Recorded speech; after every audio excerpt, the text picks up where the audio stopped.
Recent archaeological discoveries in the People's Republic of China are changing America's concept of its own history. From ancient historical records, we hear of a Buddhist monk, Hu Shen, who by his own written account appears to have landed on the American continent in 458 AD. Did the trail they took lead them to Central America?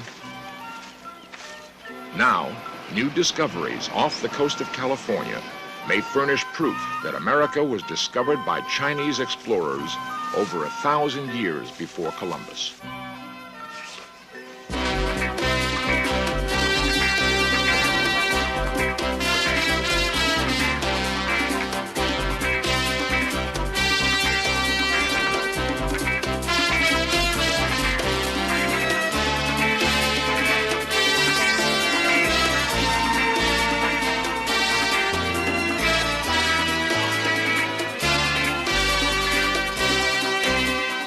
This series presents information based in part on theory and conjecture. The producer's purpose is to suggest some possible explanations, but not necessarily the only ones, to the mysteries we will examine.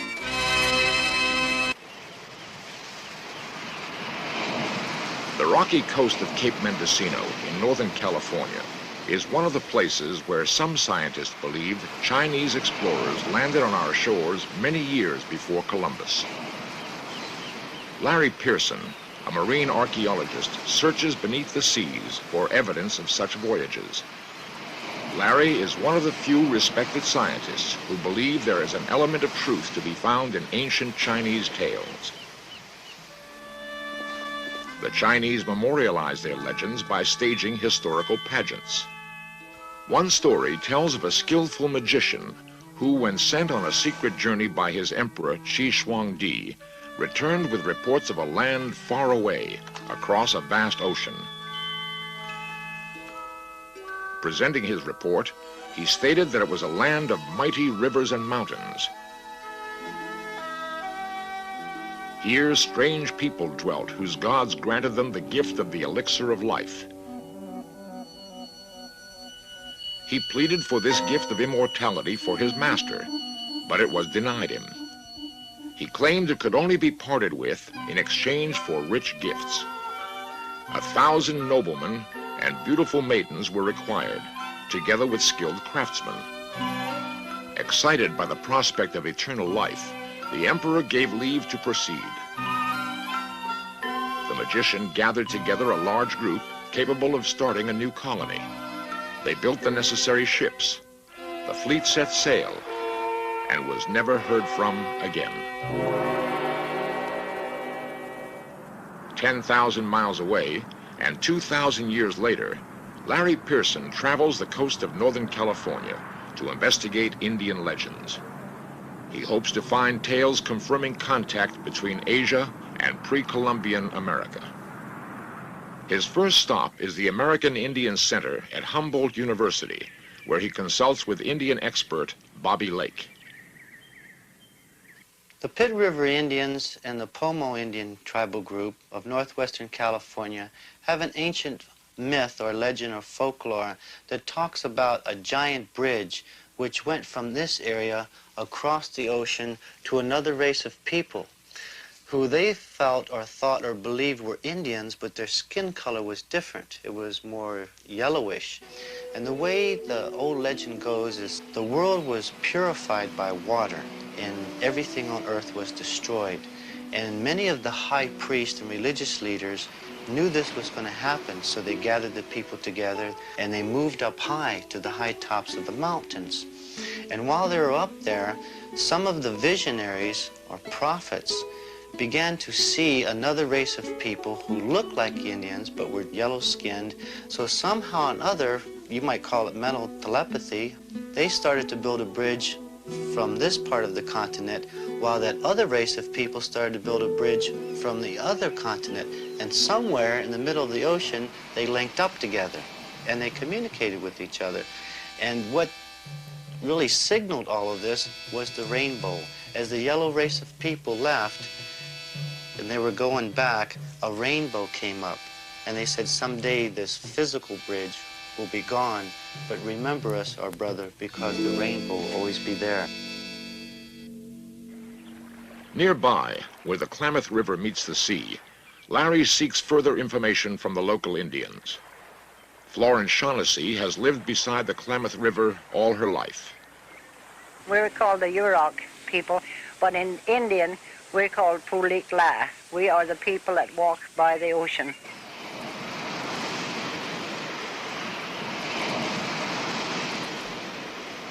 To add to the evidence of Asian influence, there are legends of shipwrecks along the northwest coast.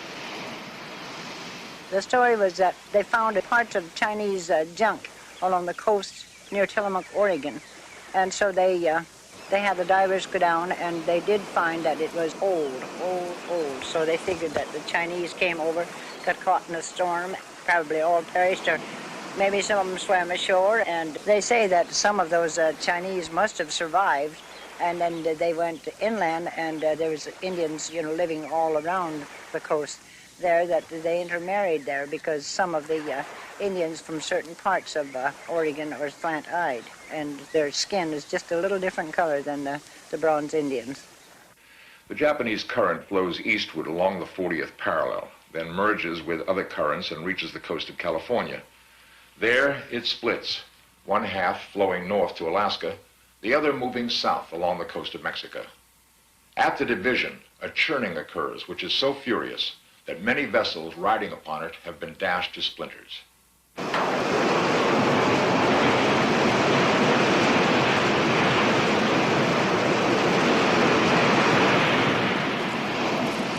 These rocky headlands, such as the point of land behind me, Trinidad Head, on the northern coast of California, are the kinds of obstructions seafarers traveling this coast would have encountered. These sites, of course, are historically known as very high hazard areas, graveyards of ships. It is just such a place on the coast that you'd expect to find the highest likelihood of the remains of ancient craft, particularly the Japanese and Chinese vessels that we know now have been here in pre-Columbian times. In response to a letter, Larry has come to examine these odd stones discovered by Dick Young, a fisherman who brought them up in his nets off Cape Mendocino. It is known that early Chinese seamen drilled holes in large stones and used them for ship anchors. Many similar stones have been found in Californian and Mexican waters, but most turn out to be naturally formed. In the case of these two, they're apparently formed in the deep ocean floor. These particular stones are natural.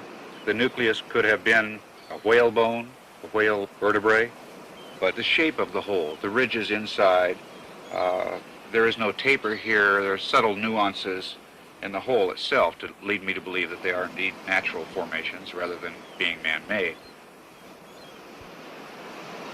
As a scientist, Larry is used to such setbacks. The real frustration is not occasional misleading evidence found along the shore, but the fact that China lies across 7,000 miles of ocean. Further, China's doors have been closed until recently to Western scientists.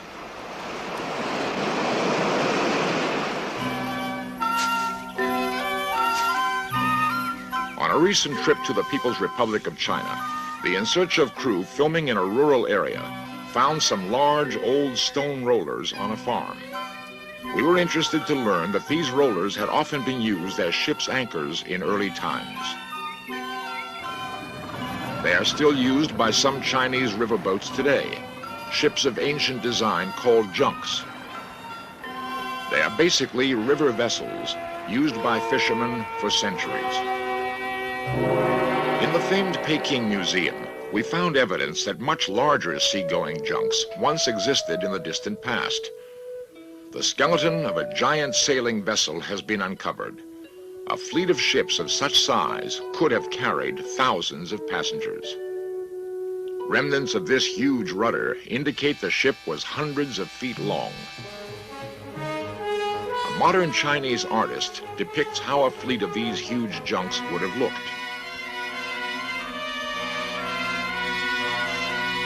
Marco Polo told of long sea voyages made by the Chinese as they traded with such faraway places as India and Persia.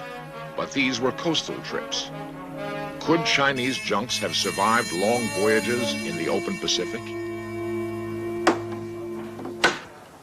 To prove such a voyage possible, journalist Kuno Knoebel and a group of fellow adventurers built a sailing junk as close as possible to ancient design.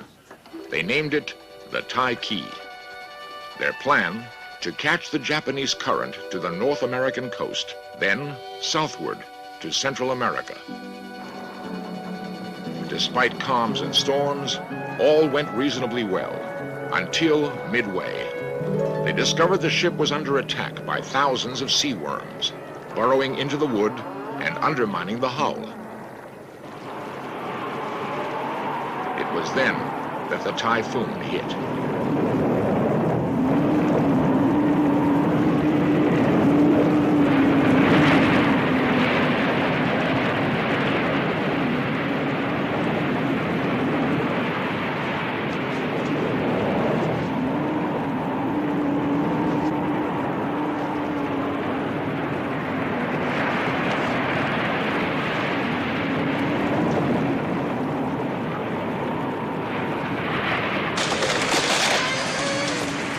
The ship increasingly took on water, filling the hold. To stay afloat, the crew pumped frantically day and night in mountainous seas. Helpless when the rudder broke, they sent out an urgent message from their sputtering radio and waited.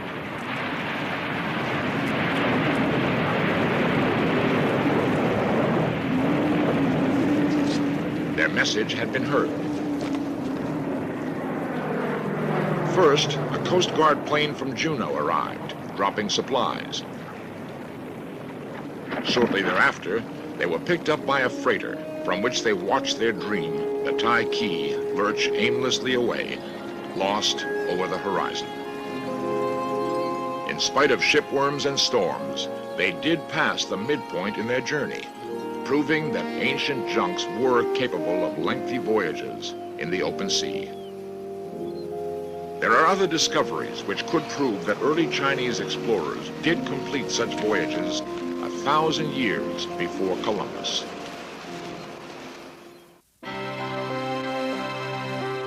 Christopher Columbus sailed across the Atlantic in his flagship, the Santa Maria, in 1492 and discovered America. Was Columbus the first? It is generally accepted that the Vikings, acknowledged to be daring seafarers, predated Columbus here. Many monuments still remain as possible proof of their settlements. Stone walls of Phoenician design found in New Hampshire indicate that they too might have been early visitors. This theory is strengthened by writings found at the site that some experts believe to be Phoenician. To argue who discovered America first is to ignore the fact it has been populated for hundreds of thousands of years. More important, we should examine what effects visitors from other lands have had on early Indian civilizations. About 1,500 years ago, a sudden cultural surge occurred in Central America, which has mystified the world of archaeology for many years. Some believe this may have been brought about by contact from China. The Buddhist religion was flourishing in China in the 6th century. In a monastery in Shenxi province, these statues stand guard over the records of Buddhist history. We learned from these stone tablets that in 570 AD, several monks set sail across the Great Sea to seek new converts to the Buddhist faith. The official account of their voyage states that the monk Hu Shen and his companions, sailing eastward, came upon the shores of a strange, faraway land. The distance logged was 20,000 leagues, or about 7,000 nautical miles. This would place them on the coast of Southern California. The account does not record their feelings as they cautiously entered a strange new land. Only that they made their way inland through forests, across mountains and deserts for 350 miles.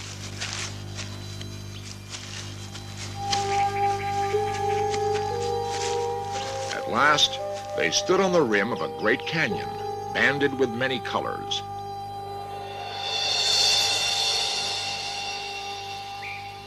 Could they have been describing the Grand Canyon? The account continues that at the bottom of the canyon, far below, there was a river winding among boulders.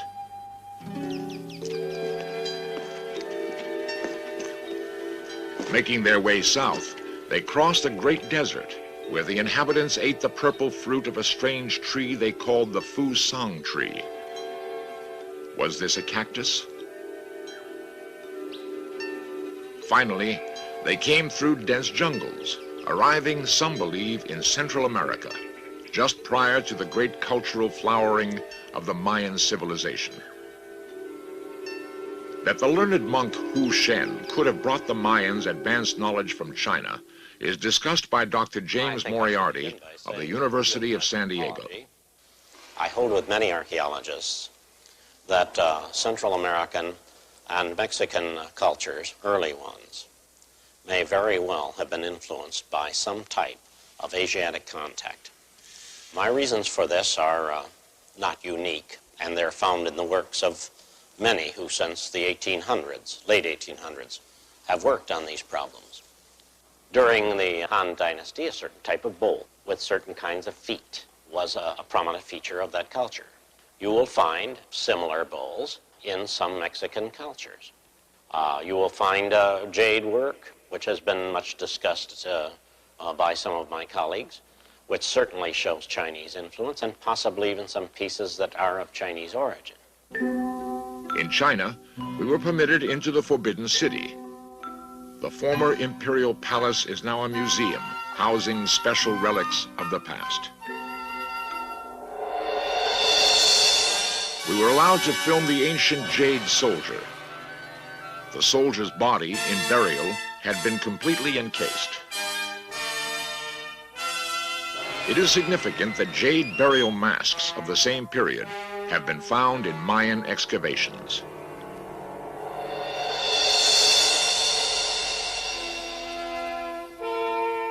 In China, we also filmed many serpent heads, only to find identical figures in Central America. The Mayans believed these serpents to be the representation of the man god who brought them knowledge.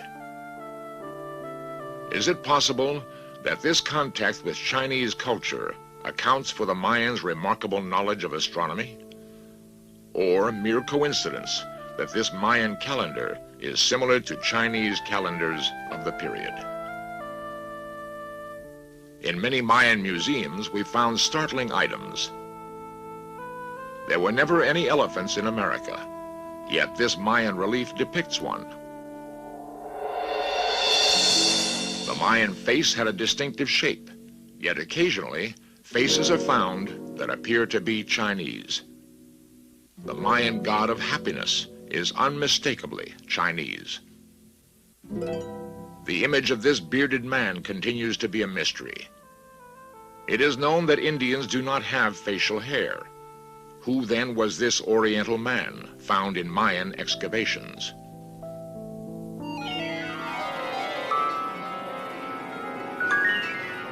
Recent discoveries from the ocean floor may provide answers to some of these questions.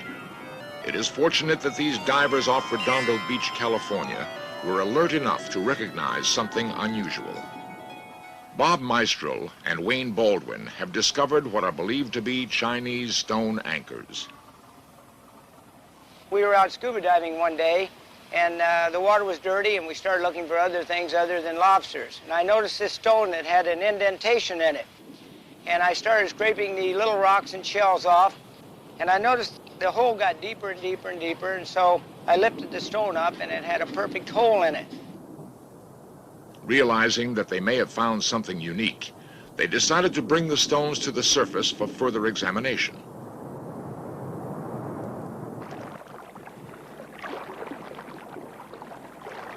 We found 5 more, raised them, and brought them into the shop.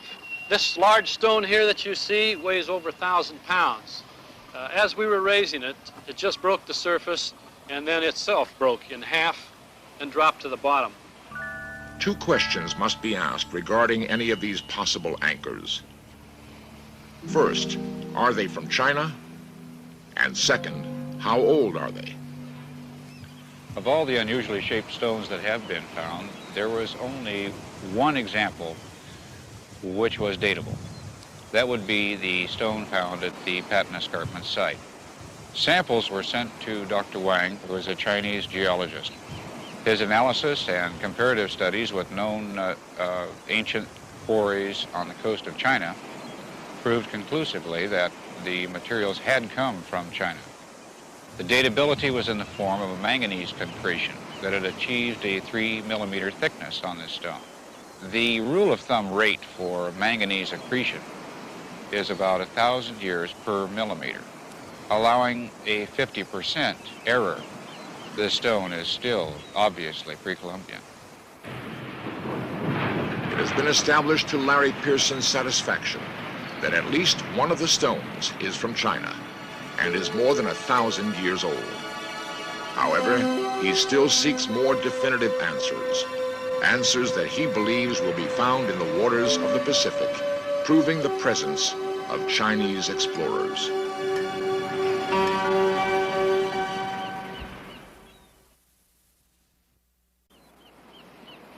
The possible presence of Chinese explorers on our shores does not negate in any way the contribution made by Christopher Columbus. His is still the honor of founding the first continuing settlement of foreign visitors in the New World. Perhaps more important than who was first is the recognition of the valor of all those brave men who ventured into the unknown.